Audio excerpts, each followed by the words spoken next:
Merci de votre fidélité au programme de Mukba Télévision. Bienvenue, madame, messieurs, à ce grand direct de la mi-semaine. Voici les grands titres.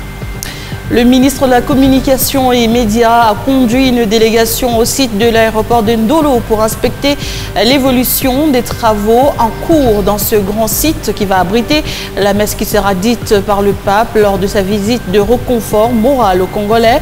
Patrick Mouyaya salue la qualité des travaux entrepris jusque-là. À l'est du pays, après l'explosion d'une bombe à Kassindi, acte terroriste des ADF, le dimanche 15 janvier dernier ayant fait 15 morts et 62 blessés, le comité provincial des sécurités craint l'existence d'autres actes terroristes dans cette cité congolaise frontalière avec l'Ouganda.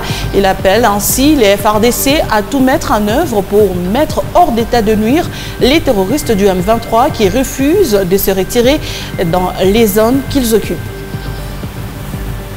Enfin, au Lualaba, nous parlerons de la présentation des plus ou moins 4 ateliers d'engins pour la réhabilitation de routes dans le Lualaba. Cet événement a eu lieu sur le parking de la mairie de Kolwezi. Voilà tout pour les titres. Les détails, c'est tout de suite.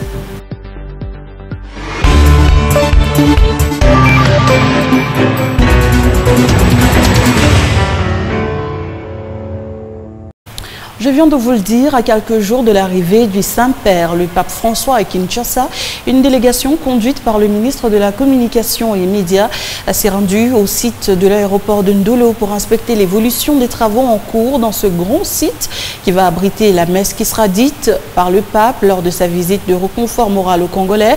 Le porte-parole du gouvernement se dit impressionné par la qualité des travaux jusque-là entrepris par la société à pied d'œuvre pour que ce grand rendez-vous accueille près d'1 million de fidèles catholiques congolais selon les normes requises. Des détails dans ce reportage de Félix Metoudi. Dans le cadre des préparatifs de la visite à Kinshasa du Très Saint-Père, une délégation conduite par les ministres de la Communication et Médias a effectué encore une descente sur le site de l'aéroport d'Ndolo où la messe papale sera dite. Sur place, cette délégation a encore constaté des progrès sur l'état d'avancement des travaux et a obtenu en même temps des explications du patron de l'agence e-Proxy Group, société contractante, sur les quelques travaux déjà réalisés jusque-là. Le porte-parole du gouvernement congolais a fait la ronde du site où il a reçu des explications sur la configuration de l'aménagement du site. Il a également visité la tribune qui accueillera les hôtes de l'église catholique. Aucun aspect n'a échappé à Patrick Mouyaya et toute sa délégation. Des installations sanitaires, des matériaux pour la poursuite des travaux, des chaises où devraient s'asseoir des prêtres et les fidèles, tous ont été passés en revue. Satisfait de Patrick Mouyaya qui s'est dit impressionné de la qualité du travail réalisé par cette entreprise congolaise. Pour l'arrivée du pape, tous les services de sécurité sont déjà d'ores et déjà mobilisés.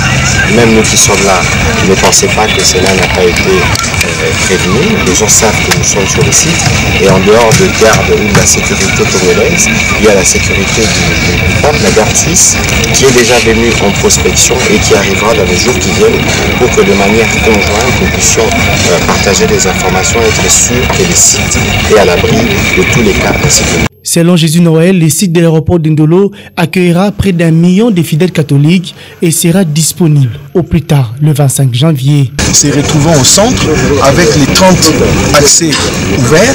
Ndolo peut desservir ceux qui viennent du côté de Barumbu, Kinshasa, du côté de Lingwala, c'est-à-dire du côté du nord-ouest de la ville, ceux qui viennent du côté du sud-est et ceux qui viennent du côté de l'est. Donc ça se retrouve à un carrefour qui permet à tout le monde de pouvoir y accéder sans problème. Par cette occasion, les ministres de la Communication et Médias appellent les fidèles catholiques et l'ensemble de la population congolaise à se préparer pour réserver un accueil digne au Saint-Père et participer à la messe qu'il dira sur le site de Ndolo afin de s'imprégner du message de réconfort du Saint-Père aux Congolais. Parlant des élections de 2023, la SENCO et les CC demandent à la Commission électorale nationale indépendante de prolonger l'enrôlement des électeurs dans les centres d'inscription qui ont ouvert en retard ou qui ont été victimes des cas de dysfonctionnement. Cette proposition faite par ces deux structures sont motivées par l'amélioration des difficultés rencontrées dans la première ère afin de les éviter dans les autres aires. Objectif, respecter le calendrier électoral. Retrouvez le cardinal Ambongo dans cet extrait choisi par Grace Kalung. Mais il y a aussi d'autres inquiétudes pour lesquelles nous attendons une communication de la CENI pour rassurer les gens. Il y a par exemple le fait qu'il y a des bureaux qui ont été répertoriés dans la cartographie, mais qui n'existent pas sur le terrain. C'est mieux que la CENI nous rassure. Il y a la fermeture des chefs d'antenne. Par exemple, là, nos observateurs ne pouvaient pas avoir accès au nombre d'enrôlés parce que le chef d'antenne ne voulait pas communiquer. Je crois que la CENI gagnera à la transparence à tous les niveaux pour rassurer la population. Et nous ne sommes qu'au début. Si la CENI tient compte de ces observations, je crois qu'on va évoluer dans le temps. La proposition faite par la CNCO-LCC de prolonger la date de la fin de l'enrôlement pour les bureaux qui ont été en retard, pour les bureaux qui ont connu des difficultés telles que les pannes de machines, ne doit pas impacter sur la durée, le calendrier, dans la mesure où nous sommes à la première heure. Si la CENI prend en compte les difficultés observées maintenant, si la CENI prend les dispositions pour améliorer, ces difficultés, nous ne les connaîtrons pas au même degré à la deuxième et à la troisième heure. Donc, on peut prolonger pour la première heure tout en espérant que pour la deuxième et la troisième heure, la CENI sera mieux aguerrie pour qu'on évolue dans le respect du calendrier. Un bureau qui a commencé avec un retard d'une semaine, 2 semaines, c'est tout à fait normal qu'on lui accorde 1 ou 2 semaines. Un bureau qui a connu des pannes de machines pendant 2-3 jours, on doit en tenir compte. Donc, avec le rapport détaillé, la CENI sera, ou alors une moyenne pour permettre que tout le monde soit à l'aise, mais cela ne devrait pas nécessairement impacter sur le calendrier global. Quittons la capitale et parlons de l'actualité à l'est du pays. Après l'explosion d'une bombe à Kassindi, acte terroriste des ADF, le dimanche 15 janvier dernier ayant fait 15 morts et 62 blessés, le comité provincial de sécurité craint l'existence d'autres actes terroristes dans cette cité congolaise frontalière avec l'Ouganda. Le comité provincial de sécurité appelle ainsi les FARDC à tout mettre en œuvre pour mettre hors d'état de nuire les terroristes du M23 qui refusent de se retirer des zones qu'ils occupent. Suivez le lieutenant-colonel Njike Kaiko Guillaume, porte-parole du gouvernement militaire du Nord Kivu, dans cet extrait choisi par Patrick Sialoua. Le comité provincial de sécurité s'est réuni ce mercredi 18 janvier 2023 dans la salle de réunion du gouvernorat des provinces sous la présidence de son Excellence, Monsieur le gouverneur militaire, le lieutenant-général Ndima Komba Constant. L'autorité a en outre rappelé au Conseil que le renseignement font état de l'existence d'autres actes terroristes qui se prépareraient à Kassindi. Pour ce faire, le comité a levé l'option de renforcer les mesures sécuritaires en interdisant les attroupements de la population et en exigeant aux tenanciers des bars, des restaurants, des églises et des écoles d'avoir des détecteurs de métaux. S'agissant de la situation sécuritaire en province, quant au secteur opérationnel Sukola 2 Nord Kivu, le comité provincial de sécurité a déploré les violations à répétition du cessez-le-feu par les ennemis M23 RDF ainsi que de la feuille de route qui prévoit qu'en date du 15 janvier 2023, les retraits de ces derniers devaient être définitifs. Dans cet état des choses, les comités recommandent à l'armée de tout mettre en œuvre pour bouter dehors les agresseurs qui continuent manifestement à renforcer leur position sur toutes les lignes des fronts. Et la société civile du Nord Kivu appelle la population à résister face aux terroristes du M23 qui s'entêtent à libérer des zones sous leur occupation en territoire de Rutshuru et Nyiragongo. Le président de cette structure citoyenne, John Bagene, annonce des grandes manifestations pour protester contre l'inaction de la force de l'EAC et demander des sanctions contre le Rwanda qui soutient les terroristes du M23. Les détails dans ce récit de Patrick Tialoa. Au sortir de la rencontre ce jeudi, avec quelques membres du comité provincial de sécurité, dirigé par le gouverneur militaire, le lieutenant-général Ndima Kongba Constant, la société civile du Nord Kivu, à travers son président John Bagene, appelle la population à résister face aux terroristes du M23 qui s'entêtent à libérer les zones sous leur occupation en territoire de Rutshuru et Nyiragongo, conformément au sommet de Luanda de novembre 2022. Et du communiqué de Nairobi. La population, nous devons rester vigilante, nous devons rester en alerte maximale et nous devons résister à l'ennemi. Et nous devons rester dans cet élan d'accompagner notre armée parce que nous n'en avons pas deux. Nous avons une armée sur le FRDC que nous allons tous accompagner jusqu'à ce que notre intégrité territoriale soit assurée. Cette province nous appartient. Et là, nous sommes en train d'appeler la population, leur dire que le M23, qu'ils veulent ou pas, ils vont quitter parce que nous n'allons pas leur laisser même un mètre sur notre sol, donc dans notre province, nous n'allons même pas laisser un mètre. Face à l'inaction de la force sous-régionale de l'EAC, pour combattre les groupes armés, notamment les M23 et leurs alliés de l'armée rwandaise, la société civile annonce des grandes manifestations, martèle son président. Commençons à vous informer, vous les chevaliers de la plume, en disant que nous allons bien évidemment commencer des manifestations pour exiger d'abord les chefs d'État de l'EAC d'ordonner cette force régionale afin de traquer tous les groupes armés, y compris les terroristes du M23 et leurs alliés. Nous allons demander au chef d'État de l'EAC, pourquoi pas ne pas aussi condamner les Rwandais. Ça ne suffit pas de les condamner toujours verbalement, mais ils doivent aussi les sanctionner. Soulignons que c'est depuis mercredi 18 janvier qu'ont commencé des actions citoyennes dénonçant l'inaction de la force de l'EAC ayant créé une zone où les FARDC n'ont pas accès en territoire de Nyiragongo et Rutshuru.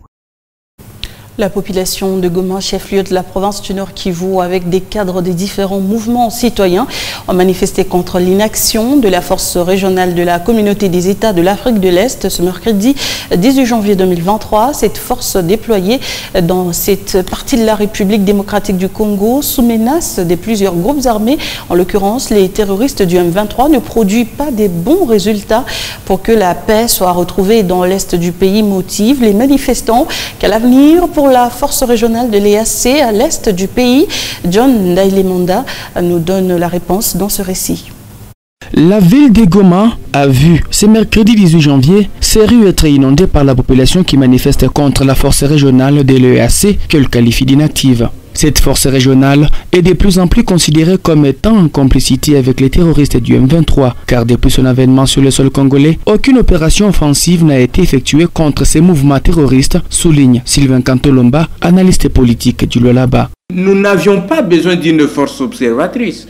Aujourd'hui, les Congolais ont besoin d'une force qui puisse aider les forces armées de la République démocratique du Congo à se débarrasser des groupes armés pour que la paix soit rétablie dans cet espace de notre pays. Pour Claver Malekera, la décision des Kivusiens est salutaire. L'armée régionale doit partir du territoire congolais. Elle n'a pas un avenir meilleur.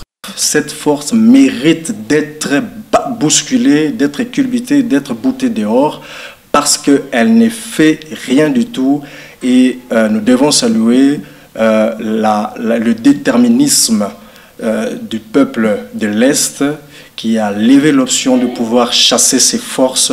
La destinée de la RDC ne doit pas rester entre les mains des ennemis, a ajouté Sylvain Kantolomba. Nous ne pouvons pas laisser la destinée de notre pays entre les mains de nos partenaires. La RDC ne sera jamais balkanisée quels que soient les conflits ethniques qui veulent être imposés par ses voisins, poursuit Claver Malekera. Nous sommes des Bantous.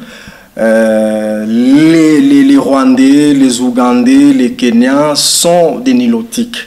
Ils ne peuvent que sympathiser et parler le même langage, d'où notre crainte que cette force perdure à l'Est, sinon ça serait la gratuité pour balkaniser notre pays. Le gouvernement congolais doit compter sur son armée pour retrouver la paix et la quiétude et sur toute l'étendue du territoire, ont martelé ces analystes politiques du Lualaba. Le document final des assises du mini-sommet de Luanda qui prévoyait le retrait du M23 de tous les territoires occupés en République démocratique du Congo est à ce jour en souffrance. Le M23 continue à contrôler certaines localités en violation des clauses. Des analystes des questions d'actualité, Kulinda Kalenga Mugangu et Socrate Wamungu ont rencontré, proposent des pistes de solutions afin de parvenir à l'éradication du mouvement M23. Il s'exprime dans ce récit. Parmi les recommandations formulées par les participants au mini-sommet de Luanda figurent notamment la cessation des hostilités et le retrait du M23 de toutes les positions occupées. Ces décisions semblent être bafouées par le concerné. À quel mécanisme faudra-t-il recourir pour éradiquer l'activisme du M23 ? Joël Ndonji et Gustave Moulongoy arguent. Le M23 paraît invincible. Il peut être déraciné. Les approches que nous mettons sur table pour pouvoir résoudre cette question se compliquent de plus en plus. La solution, c'est d'imposer la force parce que les alliés qui sont sur terrain, ils se montrent beaucoup plus diplomates que offensif militairement. La RDC ne peut compter que sur soi-même. Et la seule façon de gagner cette guerre de la RDC, il faut y aller par la force. Nous avons une armée. Ce qui nous reste à faire, c'est équiper d'une manière logistique cette armée-là. FARDC, c'est l'armée qui a vécu le M23 en 2013. Je crois qu'avec un peu de confiance, on pourra faire la même chose. Dans toutes les négociations amorcées pour rétablir la paix dans l'est du pays, il fallait impliquer le M23 directement afin d'obtenir des résultats escomptés, pense Joël Ndonji. Exactement. Quand vous êtes sur une table de négociation, vous devez tous avoir un esprit clair. Mais les gens qui nous mettent autour de la table, on ne parle pas avec un seul langage. Gustave Moulongoy ne partage pas cet avis. C'est une guerre qui est menée par le Rwanda, par procuration, donc, et le M23 qui est un sous-traitant. C'est pourquoi on met beaucoup plus de pression sur le Rwanda, de manière à ce que le Rwanda, à son tour, puisse exercer son influence pour que le M23 se retire. Le M23 a annoncé retirer ses troupes sur différentes positions qu'il occupait, mais plusieurs voix s'élèvent actuellement pour dénoncer un semblant de retrait de ce mouvement rebelle. Toujours dans l'actualité à l'est du pays, le site des déplacés Plaine Savo a été de nouveau attaqué par les miliciens de la Codeco la nuit de ce mercredi à Djougou dans la province de l'Ituri. Ces miliciens ont tué 7 déplacés dont 5 enfants et quelques blessés avant de se retirer du site. Les détails avec Marcus Jean-Loïka dans ce duplex. Un jeudi cauchemardesque pour la population de Boulé dans les territoires de Djougou. Ceci suite au massacre de la population au site Plaine Savo à quelques kilomètres. D'après les sources locales, au moins 7 personnes ont été massacrées par machette, dont 5 affaires et une femme lors de cette attaque des miliciens de Codeco actifs dans la région. Quelques blessés sont aussi signalés. Cette situation a créé une vivification à Boulé où les déplacés et la population ont protesté contre la non-intervention de la MONUSCO dont leur cas se trouve à quelques kilomètres seulement des lieux d'attaque. À rappel, au mois de février 2021, les mêmes sites étaient la cible des miliciens de Codeco, faisant plus de 60 morts et des blessés. Depuis le début de l'année 2023, ces miliciens de Codeco ont multiplié des attaques contre les civils en Ituri. La société civile parle de plus de 90 morts à l'espace de 10 jours seulement. On va quitter l'est du pays pour parler de l'actualité en province et on va commencer avec la présentation de plus ou moins 4 ateliers d'engins pour la réhabilitation des routes dans le Lualaba. Cet événement a eu lieu sur le parking de la mairie de Kolwezi. La vice-gouverneure Fifi Masuka Saini a ainsi réalisé la promesse faite lors d'une plénière en présence d'une délégation des honorables députés provinciaux conduite par l'honorable rapporteur adjoint Mouchaïla Shimata Weber. Une délégation de l'Assemblée provinciale du Lualaba avec à la tête l'honorable rapporteur adjoint Muchaila Shimata-Weber est allé se rendre compte de la réalisation de la promesse tenue par la gouverneure intérimaire du Lualaba, Fifi Masuka Saini, sur l'acquisition des engins en mesure de mettre fin à la précarité des routes ce mercredi 18 janvier 2023. Il s'agit de plus ou moins 4 ateliers constitués entre autres des niveleuses de type GR135, des ports de chargement, des camions OO Sinotrac, des compacteurs, des bétonnières avec la capacité de réduire les érosions. Ces engins sortis fraîchement des fabriques seront déployés à l'intérieur de la province, notamment à Dilolo et à Sandoa. Quant à la ville de Kolwezi, elle bénéficiera d'un atelier au dire de Madame Fifi Masuka Saini qui se faisait accompagner des membres du gouvernement provincial. Elle place ainsi un mot en guise d'orientation. Je pense que, comme le ministre et le directeur l'ont dit, ici nous avons probablement 4 ateliers qui peuvent nous permettre de travailler chaque jour. L'Assemblée provinciale du Lualaba est plus que satisfaite de constater que ce qui était parole récemment au sein de l'hémicycle se matérialise dans peu. L'honorable Muchaila Shimata-Weber le démontre. C'est comme l'honorable président l'a toujours dit, qu'il est toujours prêt à signer, même s'il faut demander quelque part, au nom du développement de notre province. C'est énorme ce que nous venons de voir ici, c'est surprenant, mais c'est encourageant aussi à l'exécutif. Appuyé par l'honorable Jean-Marie Kasséa. Aujourd'hui, nous avons des engins qu'on a payés cash, sans dette. Au niveau de l'Assemblée, j'ai reçu beaucoup de doléances, surtout le problème des routes, le problème des érosions. C'est l'office de route qui sera à la manœuvre sous la disposition du gouvernement provincial du Lualaba. Et l'heureux du jour était le ministre provincial des infrastructures, Machata Kayembe Célestin, qui promet de faire bon usage de ces engins tant attendus pour plusieurs raisons d'intérêt général. Un acte salutaire de l'autorité provinciale, selon lui. Regardez. C'est une histoire vraie pour la province du Lualaba. Les engins Pimpin-Neuf du gouvernement provincial sont prêts pour la mise en service dans les travaux de réhabilitation des axes routiers. L'autorité provinciale Fifi Masuka Saini a relié la parole à l'acte. Des grands jours, le ministre provincial des infrastructures, Machata Kayembe Célestin, a réceptionné 2 ateliers en présence des honorables députés et membres du gouvernement provincial, mais aussi les services de l'office des routes et celui de Varie et Drainage. Il s'agit notamment de 4 niveleuses, 2 finisseuses, 4 camions arroseurs, 4 malaxeurs, 5 compacteurs et 3 chargeuses. Ces engins vont exécuter les travaux interbattus, la canalisation des eaux de pluie, le remblayage et compactage des routes des dessertes agricoles en vue de rendre facilement carrossables à cause de son intérêt général pour la province du Lualaba. Il a mis ces engins à la disposition du ministère provincial des infrastructures. En fait, nous sommes franchement dans la joie parce que ce qui était rêve aujourd'hui, c'est une réalité. Nous avons une campagne urgente parce que nous n'allons pas dire que non, on laisse l'office de route pour nous faire les routes d'intérêt général, mais nous allons d'abord nous concentrer dans la ville, mais nous allons nous répartir. Il y a une partie qui sera travaillée par l'OVD et une autre partie sera exécutée par l'office de route. C'est ainsi qu'après maintenant, nous allons voir comment affecter d'autres ateliers dans les territoires. Dans le cadre d'appui au développement, c'est l'eau des engins prévoit l'asphaltage, la lutte anti-érosive, la réhabilitation des routes dans la voirie urbaine en attendant l'arrivée imminente d'une grande usine. Le gouvernement Masuka ne jure que par assainir la province dans les secteurs infrastructurels, tout d'abord sur la RN39, RN1 et les routes provinciales, y associant le service de OVD et l'office des routes.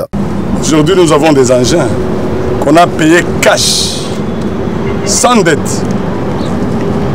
On a payé le problème des routes, le problème des érosions. Voilà les engins qui vont résoudre tous les problèmes de la ville de Kolwezi. Pour cela, nous félicitons Madame le gouverneur et son gouvernement. Pour ces 2 ateliers non crédibles, payer cash sera d'une très grande importance afin de faire face aux catastrophes. Félicitations, Maman gouverneur. Il s'observe depuis près d'une année une pénurie d'eau potable dans certains quartiers de la ville de Kolwezi, particulièrement à la cité Mutoshi, où les familles ne font que recours aux puits pour pallier le problème. Malgré les observations et recommandations faites par la société civile en date du 8 décembre 2021, aucune solution n'a été trouvée. Pour sa part, le chef du centre de la Régie des eaux a fait savoir que la situation va bientôt être décantée. Oscar Kalambay et John Mouima nous donnent les détails dans ce grand format. Depuis plusieurs mois, dans des robinets de la régie de distribution d'eau, Régie des eaux, l'eau ne coule plus et fait défection dans le quotidien de plusieurs Kolweziens, laissant place à celle de puits. Pour le chef de centre de cette société étatique Kolwezi, cette situation est due au dysfonctionnement de la motopompe du site de Mutoshi. Pour Dieudonné Moulongo, toutes les autorités administratives et provinciales sont saisies. Elles se déploient pour que la denrée vitale ne soit oubliée. Nous sommes d'ailleurs pour parler avec la direction provinciale du Grand Katanga pour sa réhabilitation et aussi avec le ministre provincial qui à maintes reprises cherche toujours à nous appuyer dans ces domaines-là. Le devis pour renouveler ce groupe motopompe avait déjà été déposé aux autorités et qui ont d'ailleurs accepté de nous aider. Entre-temps, une solution palliative est déjà trouvée, mais elle est butée aux difficultés liées à la desserte de l'énergie électrique qui constitue un frein, a-t-il ajouté. Le centre n'a pas croisé le bras. Nous avons à la place placé un autre groupe motopompe dans le puits 26.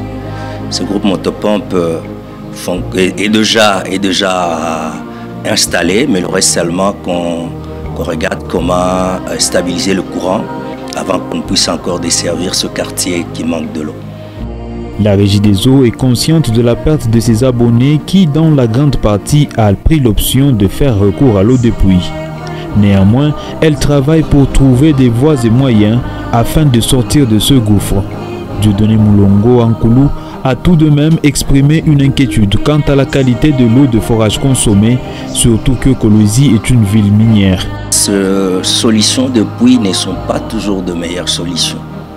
Vous savez, ça fait 83 ans que nous sommes dans ces domaines de l'eau. Le puits qu'on est en train de forer, je ne sais pas à quelle hauteur il fore ça. Nous sommes dans une zone minière. J'ai peur que peut-être la profondeur ne soit pas bonne et que plus tard ça puisse causer de maladies aux gens. De toute façon, on ne nous a jamais associés lorsqu'on est en train de forer ce puits-là, mais c'est ma crainte que je suis en train d'exprimer. Perdre le client, oui c'est vrai, nous le perdons, mais nous sommes en train de nous battre pour récupérer ce client puisque nous sommes la seule société qui est expérimentée et qui est capable de donner de l'eau véritablement potable. La population est donc appelée à faire allégeance à cette société étatique car plusieurs projets à court, moyen et long terme sont en vue. À court terme, je venais de vous dire que nous avons, en attendant qu'on puisse réhabiliter le Grand Puits 36 bis, avec d'ailleurs le concours du ministre de l'énergie, et en attendant également que nous puissions aussi réhabiliter d'autres puits sur le site Comis.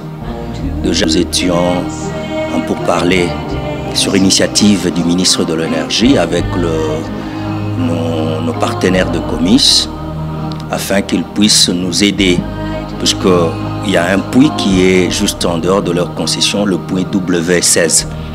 Qu'ils puissent nous aider à réhabiliter ce puits-là, de sorte que nous puissions encore renforcer toujours la capacité dans la desserte de l'eau. À long terme également, nous avons un projet très important pour capter de l'eau dans le fleuve Lualaba. Et ce projet tient compte de l'élargissement de notre ville. Une fois ce projet réalisé, La ville de Kolwezi ne parlera plus du manque d'eau, a fait savoir le chef de centre de la régie des eaux.